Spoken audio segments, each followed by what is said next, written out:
Bom, prosseguindo no estudo da história da igreja, estamos vendo que, infelizmente, as lideranças políticas de Israel, aí seja os sacerdotes, os fariseus, os saduceus, eles estão procurando atrapalhar o caminho do cristianismo, estão vendo o cristianismo como um grupo perigoso, não como revolucionário, mas por esse grupo apontar que esses sacerdotes estavam tudo fora da vontade de Deus, que eles haviam matado o Messias.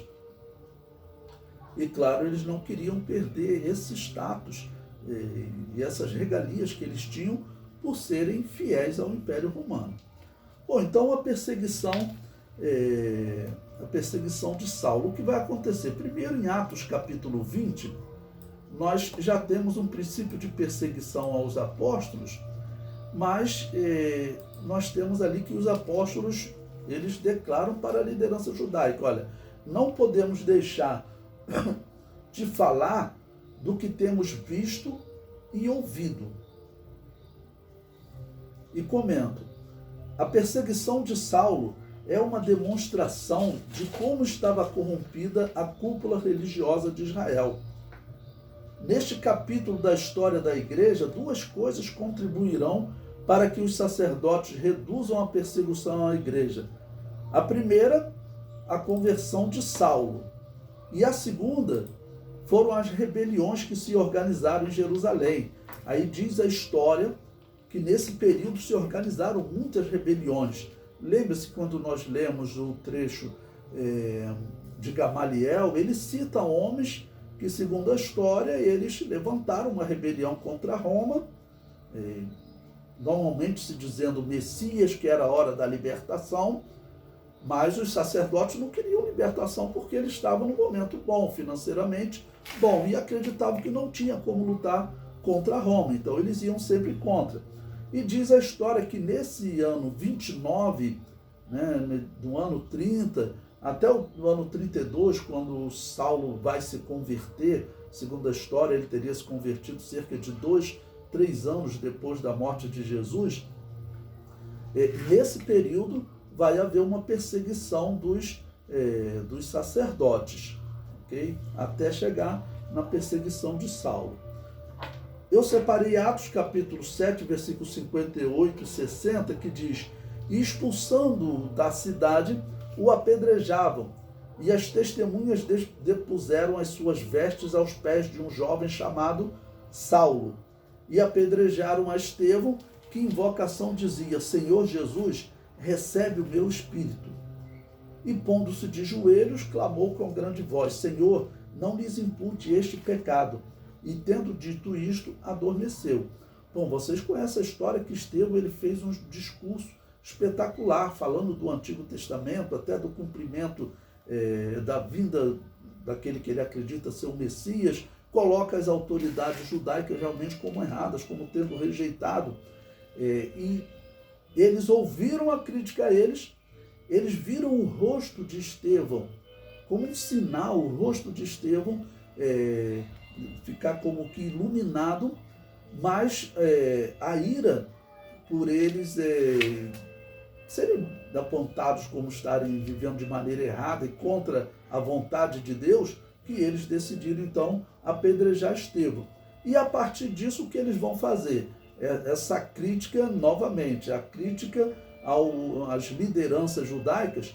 Eles eram homens políticos, esses homens já não tinham mais nenhum temor a Deus.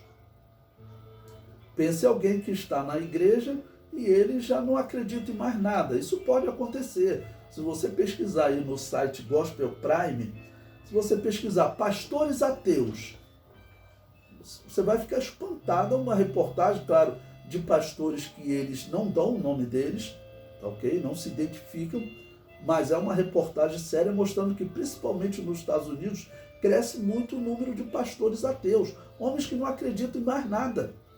Mas eles falam assim: olha só, eu estudei a vida toda, agora eu vou continuar ali pregando, mas eu não acredito em mais nada. Como é que pode um pastor que se tornou ateu?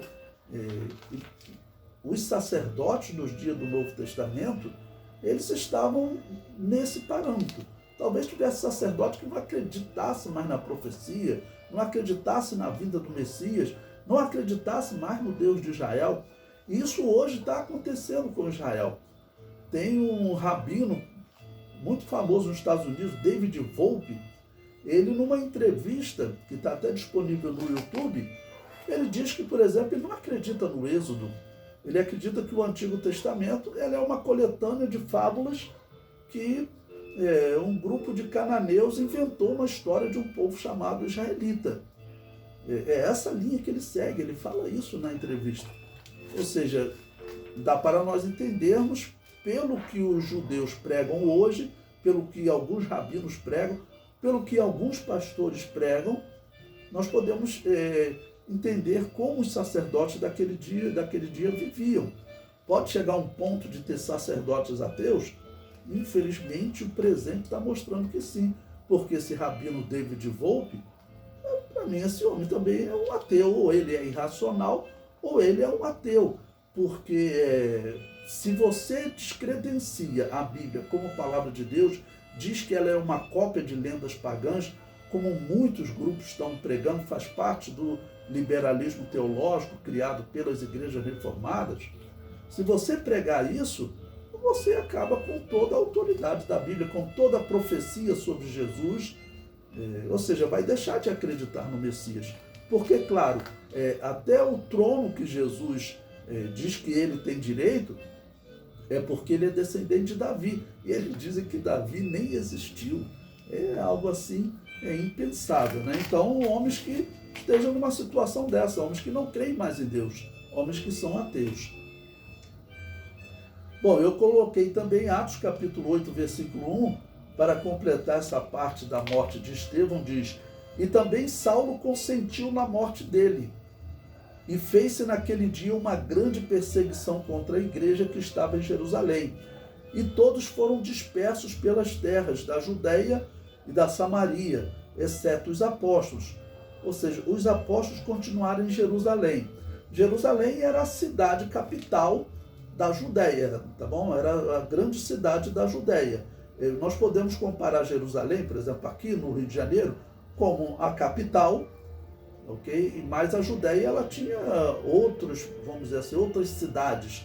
Aí você tem Campo dos Goitacazes, Angra dos Reis. Então, os cristãos que estavam ali em Jerusalém concentrados foram dispersos pela Judeia. Samaria era tipo um estado vizinho, vamos dizer, Minas Gerais. Foram dispersos dentro da Judeia, dentro do mesmo estado, e em outro estado, um estado vizinho, Samaria. Você pode fazer essa comparação, ok? E de uma certa forma eles estão cumprindo o que Jesus Cristo disse, que eles seriam testemunhas em Jerusalém, Judeia, Samaria e daqui a pouco até os confins da terra. Tá bom? O comentário diz: essa perseguição ocorreu entre os anos 30 e 32 da era cristã. O ano 32 é provavelmente o ano da conversão de Paulo, ou da conversão de Saulo, né, que seria melhor. As perseguições favorecerão a propagação do Evangelho. Bom, explicar para vocês, nós não temos no Novo Testamento muita indicação de datas. Então, esse tempo dessa conversão, dessa perseguição, que teria durado 2 anos, esse tempo foi entre a morte de Jesus no ano 29 e ali o ano 31, 32. Então, foi uma perseguição, podemos considerar longa. E aí a Bíblia descreve que Saulo de Tarso ele entrava pela casa dos cristãos, arrastando os cristãos. A perseguição era realmente terrível, era algo desumano, era algo injusto, porque os próprios sacerdotes, eles haviam dito que eles não tinham autorização para essa matança. Eles não tinham autorização. Roma tinha tirado esse direito deles. Mas eles fizeram o quê? Eles, num julgamento entre eles mesmos, começaram a matar sem ser nada oficial. É o que nós percebemos. Então, eles realmente estavam se sentindo ameaçados. Agora, nesse meio, o que havia? Havia um homem, talvez outros homens, que ele acreditava que ele estava trabalhando em prol da verdade de Deus, porque Saulo de Tarso ele vai ser essa pessoa. Se você quiser abrir a sua Bíblia, em Atos capítulo 26, vou ler do versículo 9 ao 11. Veja o que ele diz. Bem tinha eu imaginado que contra o nome de Jesus, o Nazareno, devia eu praticar muitos atos, o qual também fiz em Jerusalém. E havendo recebido o poder dos principais dos sacerdotes, encerrei muitos dos santos nas prisões, e quando os matavam, eu dava o meu voto contra eles. E castigando-os muitas vezes por todas as sinagogas, os obriguei a blasfemar, e enfurecido demasiadamente contra eles, até nas cidades estranhas os persegui. Então foram 2 anos de perseguição, que os cristãos eram capturados e mortos indiscriminadamente. Saulo de Tarso estava vivendo um grande engano, ele estava acreditando, vemos que é aquela pessoa com coração sincero que está numa seita. Nesse momento o judaísmo era uma seita. Lembre-se que seita significa desvio, ok? Então nesse momento eles estavam desviados. Eles eram uma seita, vou dizer, não do cristianismo, mas da verdade que Deus deu a Moisés. Eles estavam desviados, desvio, seita. Então por isso podemos considerar os israelitas como uma seita. Então eles por 2 anos eles vão contra, mas o Saulo de Tarso, o que ele está acreditando? Esse grupo aí está querendo acabar com a mensagem do Deus verdadeiro, porque eles estão falando contra os sacerdotes. E Saulo de Tarso, certamente ele não foi bem ensinado sobre a vinda do Messias, porque eu sempre repito para vocês, nos dias do Novo Testamento, os grandes mestres, eles tinham condições de saber que o Messias estava chegando. Eles tinham condições de saber que o Messias iria morrer, seria rejeitado, porque Daniel profetizou bem claro. Nas 70 semanas de Daniel, ele diz, olha, você vai contar desde a ordem para reconstruir Jerusalém até o Messias 69 semanas, ou seja, 483 anos. Quando você faz essa contagem, simplificando, você chega ao ano 29 da era cristã. Então, Gamaliel não interpretou corretamente para Saulo de Tarso, para o seu discípulo. Então, Saulo, pelo jeito, ele era um estudioso técnico das Escrituras, porque assim ele diz que foi instruído aos pés desse grande mestre, né? Então, tecnicamente, ele conhecia as Escrituras, como uma pessoa que às vezes sabe todos os versículos da Bíblia. Mas interpretar corretamente esses versículos, ele não sabia, porque se ele soubesse, ele falaria, peraí, olha, nós estamos na época do Messias chegar. E realmente a profecia diz que o Messias seria morto. Então, nesse momento, Saulo não conseguia ver isso. Então, ele está acreditando simplesmente que Israel está crescendo como reino e que ele tem que ajudar a proteger esse reino. Então, e em 1 Timóteo 1,13, se vocês quiserem também, anota esse versículo aí, ele se descreve como alguém que blasfemou, como um perseguidor e como opressor da igreja. Então deve ter sido 2 anos em que ele matou muitas pessoas. Quantas pessoas o apóstolo Paulo matou? Nós não sabemos, não temos como saber nesses 2 anos como foi essa perseguição, até porque, como eu disse, era uma perseguição ilegítima. Era uma perseguição que eles estavam fazendo, assim como fizeram o julgamento de Jesus, de uma maneira toda errada.